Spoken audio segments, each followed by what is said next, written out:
Good evening friends. आज हम सबसे विवादित सिलेबस, ये जो झारखंड टेट है उसके सिलेबस के बारे में हम लोग डिस्कस करेंगे कि क्या इसका संभवतः सिलेबस चेंज होगा या नहीं होगा, है ना। तो सबसे पहला बात बता दे रहे हैं कि जो अभी हमारा जेटेट का जो सिलेबस आया है, या तो वो 1 to 5 के लिए जो आया है, 1 to 5 के लिए, और एक आया है 6 to 8 के लिए, 6 to 8 के लिए। ये सिलेबस इस प्रकार से दिया गया है, जहाँ तक हम बात करें एग्ज़ाम लेने का मनसा ही नहीं है। क्योंकि सबसे बड़ी बात है कि जो इसका सिलेबस है, सिलेबस को अगर हम लोग ध्यान में देखेंगे तो सिलेबस में जो सिलेबस का डिस्कशन किया है वो ऐसा है सिलेबस कि जो एग्ज़ाम में संभवतः लेने का तो मूड है ही नहीं। और सिलेबस के बारे में कहा जाए तो आप प्रोफेसर का जो एग्ज़ाम होता है नेट के लेवल का सिलेबस अभी डिफाइन कर दिया आपके लिए। तो प्राइमरी स्कूल में जो नेट का पढ़ाई है, जैसे इंटीग्रल कैलकुलस जिसको बोलते हैं हम लोग, हायर मैथमेटिक्स, डिफरेंशियल कैलकुलस, इसका क्या आवश्यकता है? कोई भी नहीं, क्योंकि हमको पढ़ाना किस बच्चे को है? 1 to 5 वाले बच्चे को और 6 to 8 वाले बच्चे को। इसमें से आज तक तो हमने नहीं देखा कि इसमें से डिफरेंशिएशन पूछा गया है या फिर इंटीग्रेशन पूछा गया है, ऐसा कभी नहीं रहा है। जब भी, चाहे हम किसी भी टेट का बात करें, चाहे वो यूपी टेट हो या फिर छत्तीसगढ़ टेट हो जिसको बोलते हैं सीजी टेट, या फिर हरियाणा टेट, एच टेट बोलते हैं, ये सारा टेट का अगर सिलेबस उठा के देखा जाए तो कहीं ना कहीं जो मैथ का सिलेबस डिफाइन है वो अरिथमेटिक दिया है। थोड़ा सा नंबर सिस्टम पढ़ना है, नंबर सिस्टम में बेसिक नंबर के बारे में नॉलेज होना चाहिए। उसके बाद छोटा छोटा सीरीज वगैरह पढ़ना है, फिर थोड़ा एरिया पढ़ना है, थोड़ा वॉल्यूम पढ़ना है, क्योंकि क्लास 6 से जैसे हम आगे बढ़ते हैं वहाँ थोड़ा ट्रायंगल का एरिया पढ़ना होता है, रेक्टेंगल का एरिया, पैरेललोग्राम का एरिया पढ़ना होता है। और आगे जैसे 9-10 में जाते हैं थोड़ा सा वॉल्यूम वगैरह पढ़ना होता है, कौन का क्या वॉल्यूम है, फ्रस्टम का क्या वॉल्यूम है, वगैरह वगैरह दिया होता है। तो इसका कहीं भी कोई लेना देना नहीं है किससे। अभी का जो प्रेजेंट सिलेबस मैथ का है, मैथ का जो प्रेजेंट सिलेबस है जो दिया गया है या डिफाइन किया गया है, किसके लिए? 1 to 5 या 6 to 8 के लिए। इसलिए आप लोग बेफिक्र रहिए कि जो सितंबर में एग्जाम होना है वो होगा ही नहीं। क्यों? सिलेबस इस तरह से दिया है कि सरकार का भी मनसा है कि चुनाव टाइम पर करा दो, एग्जाम टाइम पर मत करा। क्योंकि आपका जो सिलेबस है वो कुछ दिन के बाद डेट निकाला जाएगा कि सिलेबस में बदलाव किया जाएगा, मतलब सिलेबस में चेंज संभव है, सिलेबस में चेंज संभव है। हाँ, मतलब बदलाव किया जाएगा। ये कुछ दिन बाद, सरकार सोई हुई है, कुछ दिन बाद जगेगी, फिर सिलेबस में बदलाव, एक दिन पेपर में न्यूज आएगा कि सिलेबस बदलने वाला है। तब तक सितंबर पार कर जाएगा, फिर आचार संहिता लगेगा, फिर चुनाव होगा, आप फिर वोट देंगे कि 24,000 सीट आया है, अब 24,000 या 26,000 जो भी बहाली है, हमको इस बार इस सरकार को मौका देना चाहिए ताकि आगे टीचर का बहाली निकालेगा।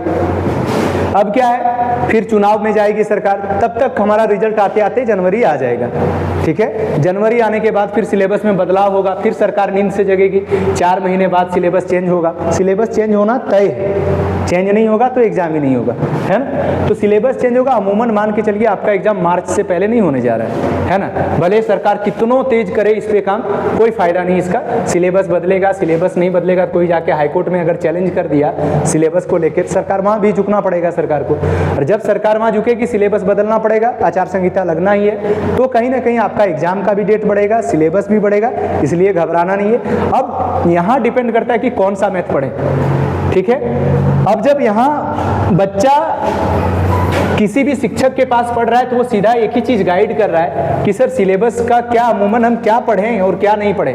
कोई भी टीचर इस चीज से बच रहा है बताने से कि सिलेबस इसका हो सके बदलेगा, इस पे काम कर रहा है। भाई आप शिक्षक हैं, आप सही चीज तो बताइए, हो सकेगा बदलेगा क्या?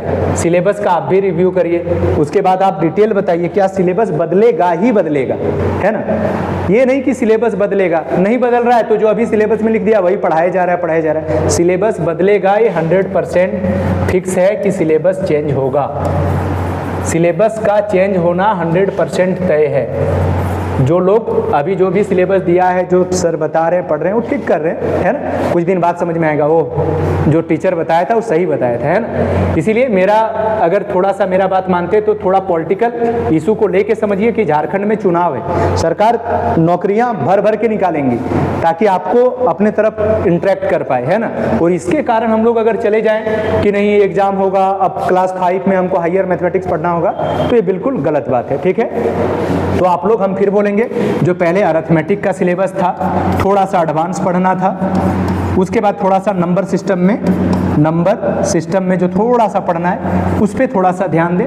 वही जो पुराना सिलेबस है जब लागू होगा तो 2016 का जो जेटेट था, 2016 का जो जेटेट का एग्जाम हुआ था, बस उसी सिलेबस के प्रारूप को फिर से जारी किया जाएगा, फिर उसी व्याप पे आपका एग्जाम कंडक्ट करवाया जाएगा। अभी नहीं, हमको तो नहीं लगता कि दिसंबर से पहले। मेरा एक अमूमन आइडिया है कि जिस हिसाब से सिलेबस चेंज किया गया, बाद में बदलाव किया जाएगा, फिर समय लिया जाएगा और एग्जाम चुनाव से पहले नहीं हो पा रहा है, तो कहीं ना कहीं आपका एग्जाम जनवरी फरवरी के बाद मार्च तक भी जा सकता है, कोई बहुत बड़ी बात नहीं है ना। इसीलिए अब फिर आप दुविधा में जाएंगे, दुविधा में बिल्कुल ना जाएं। जिनको जैसा लगता है आप वैसा पढ़िए, लेकिन एक मेरा अमूमन आइडिया है कि आपका सिलेबस 2016 का जेटेट का जो सिलेबस था उसी के बिहाफ पे आपका एग्जाम होगा, है ना। बाद में सिलेबस बदलेगा फिर एग्जाम होगा, ठीक है। तो एक सबको ही अपना अपना अप्रोच लगा रहा है, अपना अपना अमूमन एक सुझाव दे रहा है, सिलेबस ऐसा होगा, सिलेबस वैसा होगा। मेरा मानना है कि सिलेबस यही होगा, हम यही मान के चल रहे हैं ना, क्योंकि हायर मैथमेटिक्स का कोई ज़रूरत प्राइमरी एजुकेशन में नहीं है। चलिए, राम राम।